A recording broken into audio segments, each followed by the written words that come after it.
ጤና ይስጥልን ክቡራን ተመልካቾቻችን ከመሃል ሚዲያ የሰዓቱን ዜና ይዘን ቀርበናል። በቅድሚያም አርዕስተ ዜና። በሚሊዮን የሚቆጠሩ ሙስሊም ምዕመናን ከዓመታዊው የሐጅ መንፈሳዊ ጉዞ በፊት ወደ ቅድስት ከተማ መካ እየገቡ ነው ተባለ። የሰሜን ምስራቅ እዝ መተማ ክፍለ ጦር በወሰደው የተጠናከረ እርምጃ ጽንፈኛው ቡድን በመደምሰስ የነፍስ ወከፍ መሳሪያና የተለያዩ ተተኳሾችን በቁጥጥር ስር አዋለ። የኤርትራው ፕሬዚዳንት ኢሳያስ አፈወርቂ በሱዳን የውስጥ ጉዳይ በመግባት ቀጥታ የጦርነት ተሳታፊ በመሆን ከፍተኛ ጉዳት አድርሷል ሲል የሱዳኑ ፈጥኖ ደራሽ አዛዥ መሐመድ ዳጋሎ ተናገሩ። ለዚህም ኤርትራን ከባድ አጸፋ ይጠብቃታል ብለዋል። ቢል ጌትስ ካለው $200 ቢሊዮን ሀብት ውስጥ አብዛኛውን ለአፍሪካ ሊሰጥ መሆኑን በአዲስ አበባ ቆይታው ተናገረ። የተባበሩት መንግስታት ድርጅት በጋዛ የእርዳታ ማከፋፈያ ላይ የተፈጸመው የፍልስጤማውያን ግድያ እንዲመረመር ጠየቀ። ክቡራን ተመልካቾቻችን ከመሃል ሚዲያ እነዚህን ሌሎችንም ዜናዎች ይዘን ቀርበናል። ካፍታ በኋላ እንመለሳለን። ዩቲዩብ ቻናሉን ሰብስክራይብ እንዲሁም ይዘቱን ላይክ እና ሼር በማድረግ የመሃል ሚዲያ ቤተሰብ እንድትሆኑ በአክብሮት እንጋብዛለን። አብራችሁ ነው።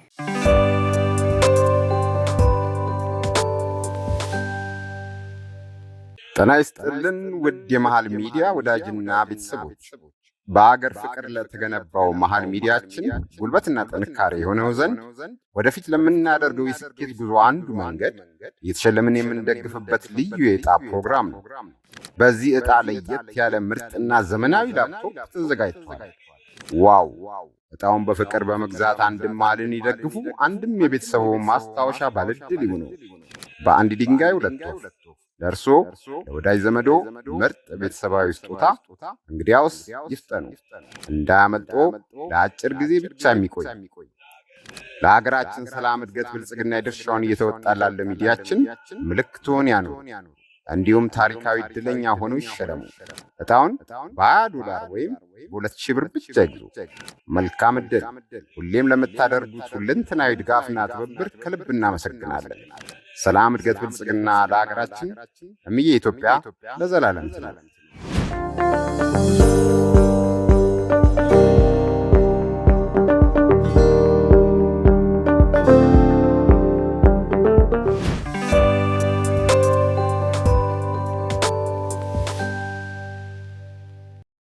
በቅድሚያም የሕዝብ ተወካዮች ምክር ቤት ዛሬ ባካሄደው 4ኛ ዓመት የሥራ ዘመን 33ኛ መደበኛ ስብሰባ 3 አዋጆችን መርምሮ አጽድቋል። አንደኛው አዋጅ የደረቅ ቆሻሻ አያያዝና አወጋገድ ላይ ያተኮረ ሲሆን ቀሪዎቹ 2 አዋጆች የብድር ስምምነቶች ናቸው። የብድር ስምምነቶቹ የግብርና ዘርፍ እንዲሁም የሴቶችና ልጃገረዶች ጤና አጠባበቅ ላይ ያተኮሩ መሆናቸው ተገልጿል። ምክር ቤቱ የቀረቡለትን አዋጆች በሙሉ ድምፅ አጽድቀዋል።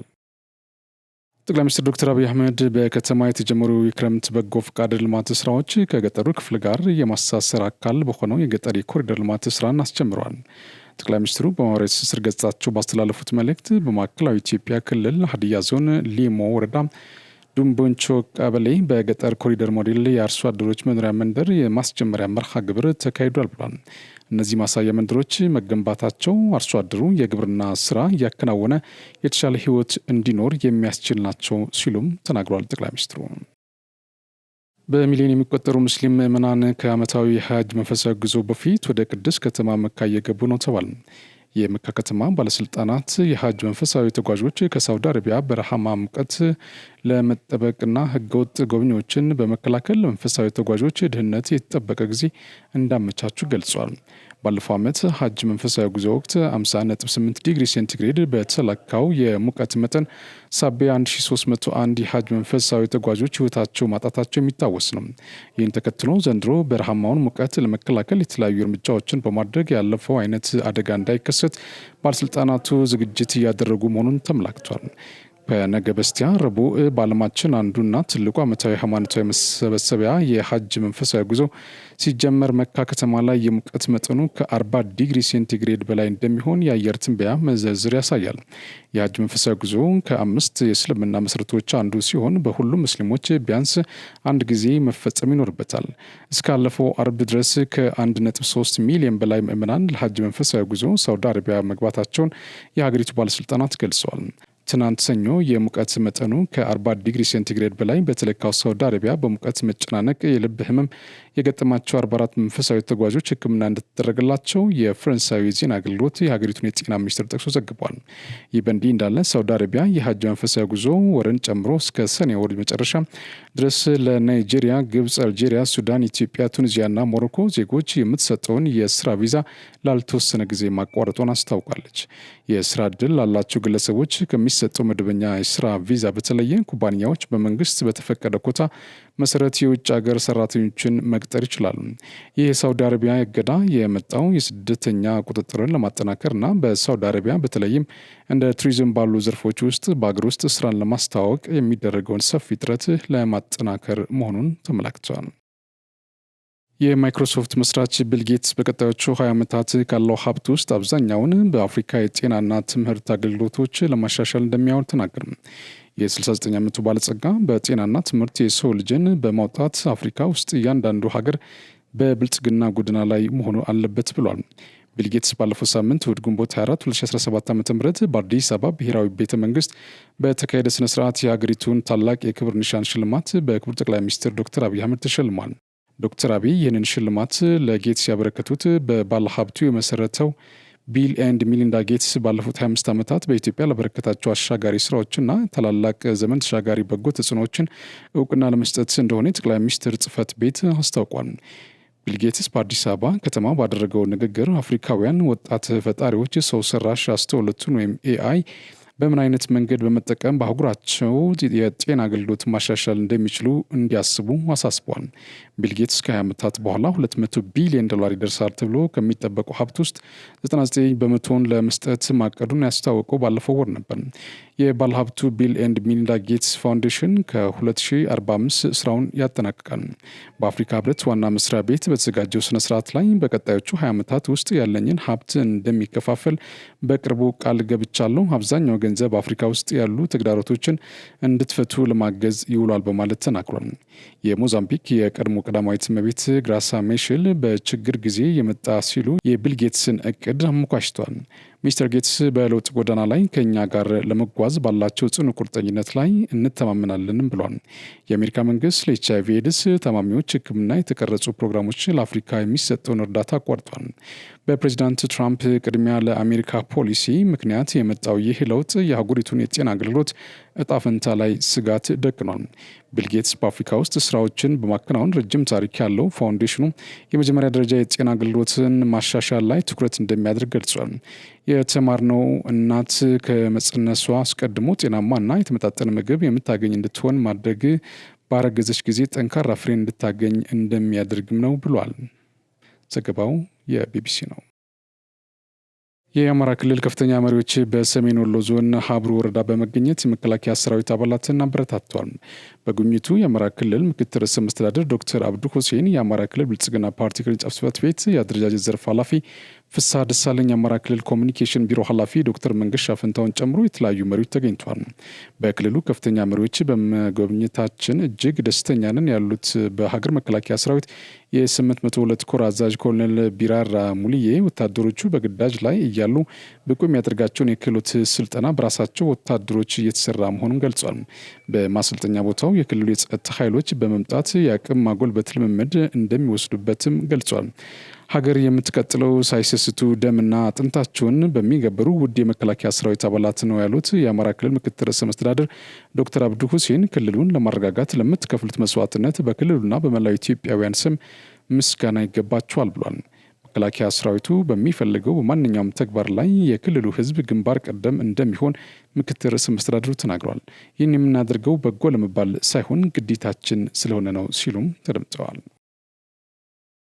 የኤርትራው ፕሬዝዳንት ኢሳያስ አፈወርቂ በሱዳን የውስጥ ጉዳይ በመግባት ቀጥታ የጦርነት ተሳታፊ በመሆን ከፍተኛ ጉዳት አድርሷል ሲሉ የሱዳን ፈጥኖ ደራሽ አዛዥ መሐመድ ዳጋሎ ተናገሩ።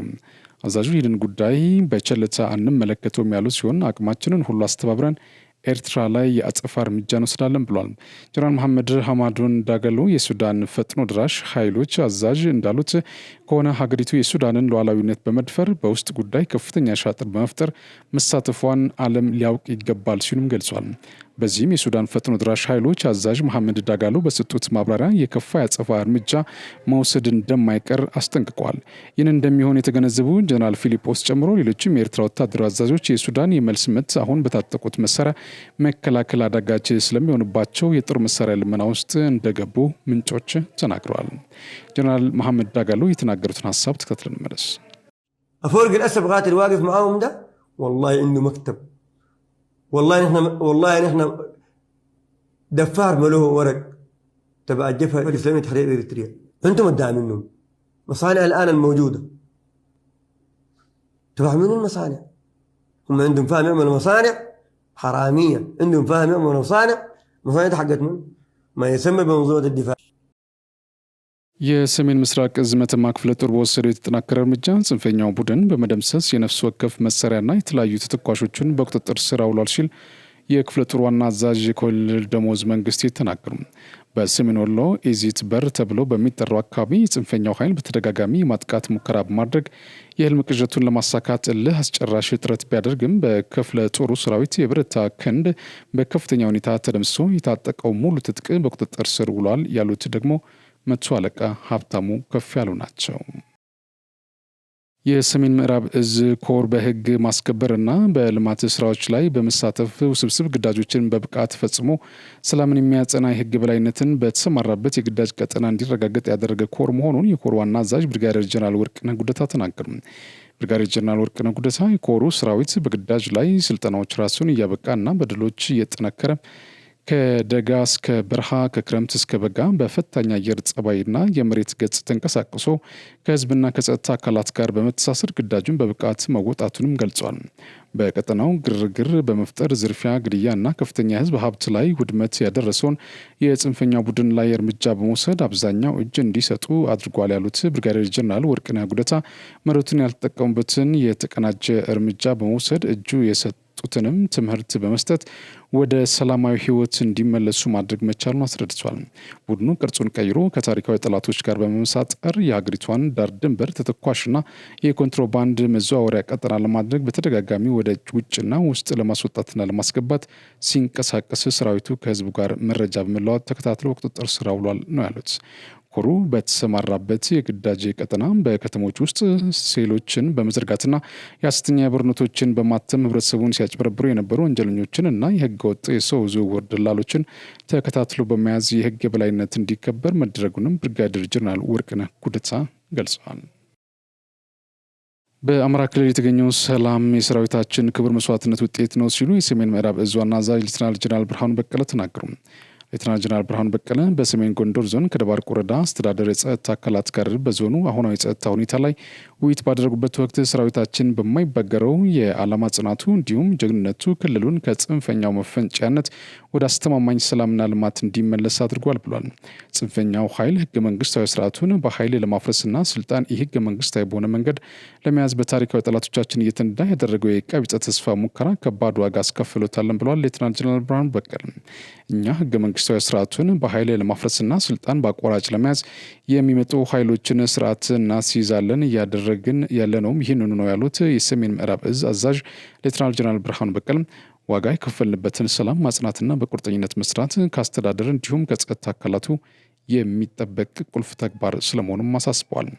በክልሉ የተጀመረው የልማት ስራዎች በማስቀጠል ላይ አካባቢ ሰላም መጠበቅ እንዲሁም ከአካባቢው ማህበረሰብ ከሀገር ሽማግሌዎችና የሃይማኖት አባቶች ጋር በቅንጅት መስራት እንደሚገባ አቅጣጫ አመላክቷል። የዞኑ የጸጥታ ኃላፊዎች፣ ሚሊሻ፣ ሰላም አስከባሪና መደበኛ ፖሊስ ራሱን አደራጅተው የክልሉን ብሎም የዞኑን ሰላም ለመጠበቅና ለማጽናት በትኩረት እየተሰራ ስለመሆኑም ተናግሯል። የአካባቢ ማህበረሰብ የጽንፈኛው አድራጎት ተረድቷልም ተገንዝቧልም ያሉት የውይይቱ ተሳታፊዎች አሁንም ሰላሙን ለማጽናት ራሱን አደራጅቶ ስለ ሰላም መስዋዕትነት ለመክፈል ዝግጁ ነው ብለዋል። በአማራ ክልል የክልልና የዞን ከፍተኛ የስራ ኃላፊዎች ከነፋስ መውጫና ከላይ ጋይንት ወረዳ ነዋሪዎች ጋር በሰላም ዙሪያ እየተወያዩ ነው። በውይይቱ የአማራ ክልል ብልጽግና ፓርቲ ቅርንጫፍ ጽሕፈት ቤት ኃላፊ ይርጋ ሲሳይ፣ የአማራ ክልል ምክር ቤት ምክትል አፈ ጉባኤ የአማረ ሰጤ፣ የአማራ ክልል ሚሊሻ ጽሕፈት ቤት ኃላፊ አስቻለ አላምሬ፣ የደቡብ ጎንደር ዞን አስተዳዳሪ ጥላሁን ደጀኔና ሌሎች ከፍተኛ ስራ ኃላፊዎች ተገኝተዋል። በውይይቱ ላይ መልእክት ያስተላለፉት የንፋስ መውጫ ከተማ አስተዳደር ተቀዳሚ ምክትል ከንቲባ ደጀን አከለም የገጠመንን ችግር ለመፍታት ማህበረሰቡ ከመንግስት ጎን ሆኖም ሲሰራ መቆየቱን ገልጿል።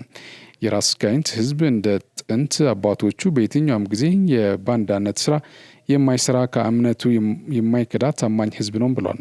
በጨዋነት የሚኖርና በህግ የበላይነት የሚያምን እንደሆነም አስታውቋል።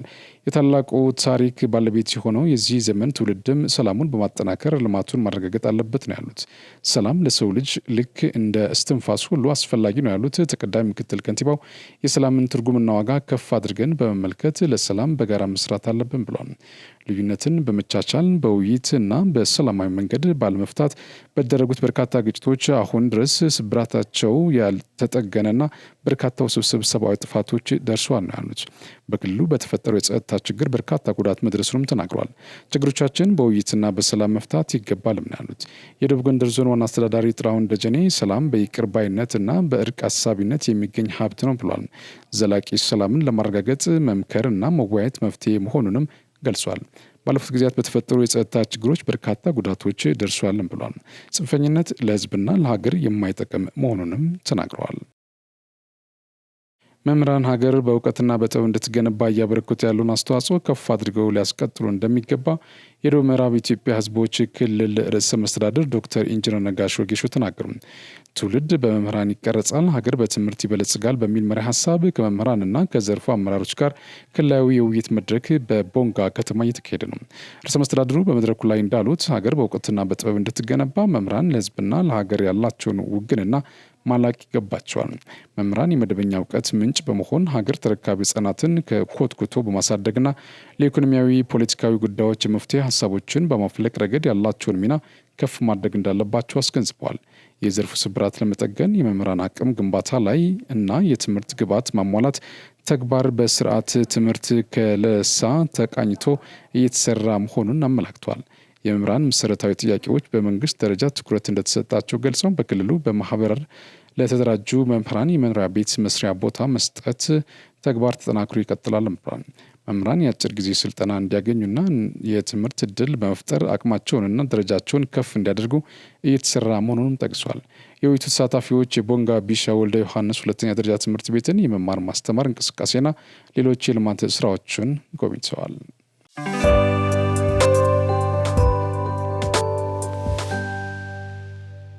ጤና ይስጥልን ውድ የመሃል ሚዲያ ወዳጅና ቤተሰቦች፣ በአገር ፍቅር ለተገነባው መሃል ሚዲያችን ጉልበትና ጥንካሬ የሆነው ዘንድ ወደፊት ለምናደርገው የስኬት ጉዞ አንዱ መንገድ እየተሸለምን የምንደግፍበት ልዩ የዕጣ ፕሮግራም ነው። በዚህ ዕጣ ለየት ያለ ምርጥና ዘመናዊ ላፕቶፕ ተዘጋጅቷል። ዋው! ዕጣውን በፍቅር በመግዛት አንድም መሃልን ይደግፉ፣ አንድም የቤተሰቡ ማስታወሻ ባለድል ይሁኑ። በአንድ ድንጋይ ሁለት ወፍ። ለእርሶ ለወዳጅ ዘመዶ ምርጥ ቤተሰባዊ ስጦታ እንግዲያውስ ይፍጠኑ፣ እንዳያመልጦ። ለአጭር ጊዜ ብቻ የሚቆይ ለሀገራችን ሰላም፣ እድገት፣ ብልጽግና የድርሻውን እየተወጣ ላለ ሚዲያችን ምልክቱን ያኑ። እንዲሁም ታሪካዊ ዕድለኛ ሆነው ይሸለሙ። ዕጣውን $20 ወይም በ2000 ብር ብቻ ይግዙ። መልካም ዕድል! ሁሌም ለምታደርጉት ሁለንተናዊ ድጋፍና ትብብር ከልብ እናመሰግናለን። ሰላም፣ እድገት፣ ብልጽግና ለሀገራችን። እምዬ ኢትዮጵያ ለዘላለም ትኑር።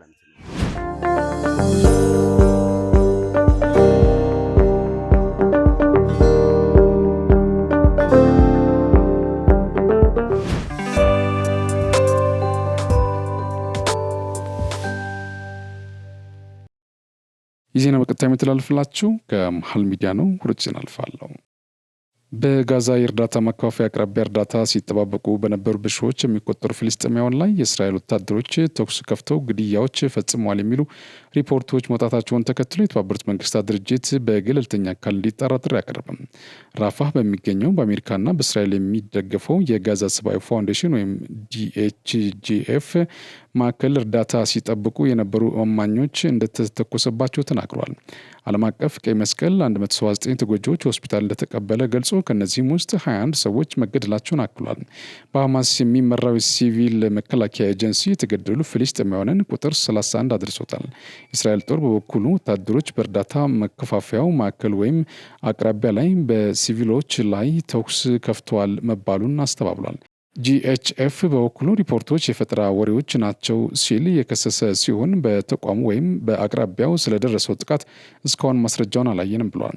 እስራኤል ቢቢሲን ጨምሮ ዓለም አቀፍ ሚዲያዎችን ወደ ጋዛ ገብተው ሪፖርት እንዳያደርጉ ክልከላ መጣሏን ተከትሎ አንዳንድ መረጃዎችን ማጣራት አስቸጋሪ አድርጎታል ተብሏል።